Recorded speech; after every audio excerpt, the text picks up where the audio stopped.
स्थिति में अब कोरोना से संबंधित यहाँ पर कूड़ा करकट भी इसी में आ रहा है, जिसको वहाँ से कहीं कुछ सुनने में आ रहा है कि अंदर दफनाया जा रहा है, बाहर दफनाया जा रहा है, उसके दबाया जा रहा है, वो बहुत गंभीर विषय था। तो एक तो यही है कि इसको यहाँ से इस तरीके की कूड़े की जो व्यवस्था है उसको बंद किया जाए, और दूसरा इस कूड़ा निस्तारण केंद्र को, ट्रेंचिंग ग्राउंड को यहाँ से शिफ्ट कर सहसपुर विधानसभा से कहीं दूसरी जगह पर शिफ्ट किया जाए। दूसरा एक बहुत ही गंभीर विषय सामने आया जानकारी में कि सहसपुर विधानसभा में ही एक पशु निस्तारण केंद्र, पशु निस्तारण गृह बनाया जा रहा है, जिसको सहसपुर विधानसभा वासी कतई स्वीकार नहीं करेंगे। और मैंने आपके माध्यम से मैं राज्य सरकार को, प्रशासन को चेतावनी देना चाहता हूं, किसी भी सूरत में, किसी भी हाल में सहसपुर विधानसभा में पशु निस्तारण केंद्र को स्वीकार नहीं किया जाएगा। उसके लिए चाहे हमें कोई भी कीमत चुकानी पड़े, हम कोई भी आंदोलन करने के लिए तैयार रहेंगे। तीसरा, सहसपुर विधानसभा के सेलाकुई क्षेत्र में लगातार कोरोना से संबंधित केसेस बढ़ते जा रहे हैं, पॉजिटिव केसेस आ रहे हैं, स्थिति बदहाल है। राज्य सरकार और स्वास्थ्य विभाग, जो कि माननीय मुख्यमंत्री के पास है, बिल्कुल फेल है। वो यहाँ पर ना कोरोना की कोई टेस्टिंग को बढ़ा रहे हैं, इतनी स्थिति को बिगड़ते हुए देखते हुए भी, ना ही यहाँ पर उन्होंने कोई स्वास्थ्य की कोई ऐसी व्यवस्थाएं बनाई हैं। तो इस सेलाकुई जो एक इकाई औद्योगिक क्षेत्र है, इसको देखते हुए यहाँ पे एक टेस्टिंग को बढ़ाया जाए और स्वास्थ्य सेवाओं को सुचारू किया जाए।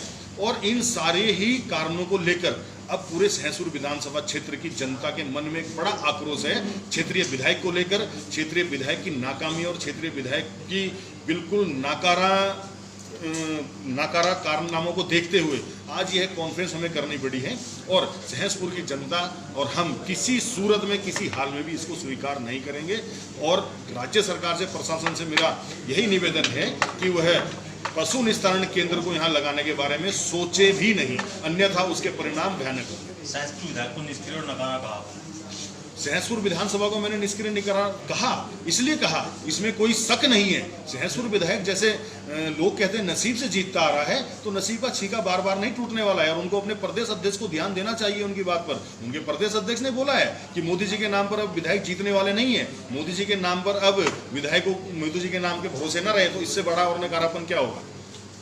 जब उनके विधायक कहीं ना कहीं नकारा होंगे तभी उनके प्रदेश अध्यक्ष ने बयान दिया है ना। विधानसभा चुनाव नजदीक है, दौड़ में आप भी कहता रहेगा। निश्चित चुनाव लड़ूंगा, क्यों नहीं लड़ूंगा भाई, निश्चित चुनाव लड़ूंगा 2022, क्योंकि सहसपुर विधानसभा मेरा घर है, मेरा परिवार है। अगर मेरा घर, मेरा परिवार मुझे आज्ञा करेगा कि चुनाव लड़ना है, मैं निश्चित चुनाव लड़ूंगा भाई। अगर पार्टी टिकट नहीं देती तो मैंने कहा ना, सहसपुर विधानसभा मेरा घर है, मेरा परिवार है। अगर सहसपुर विधानसभा आज्ञा देगा तो निश्चित चुनाव लड़ूंगा भाई।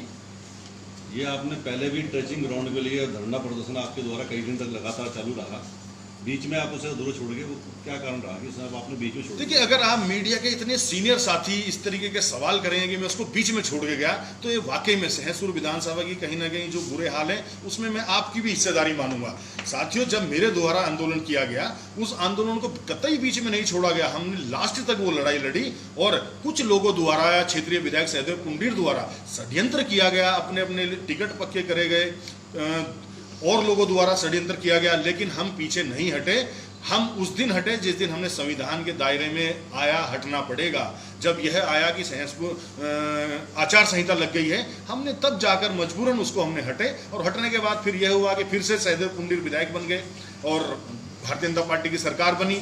सहदेव पुंडीर इसी बात में विधायक का चुनाव लड़े यहाँ से। जिस दिन मैं विधायक बनता हूँ, सबसे पहले मेरी प्राथमिकता होगी मैं कूड़ा निस्तारण केंद्र को यहाँ से शिफ्ट करूंगा और इसको हटाऊंगा। लेकिन उनके झूठे वादे हैं, झूठा विधायक है, झूठ बोलता है, तो इसलिए मैंने भाई नकारा कहा उनको। इससे बड़ा नकारापन और क्या होगा? ये लड़ाई आपकी कहाँ से कहाँ तक जाएगी?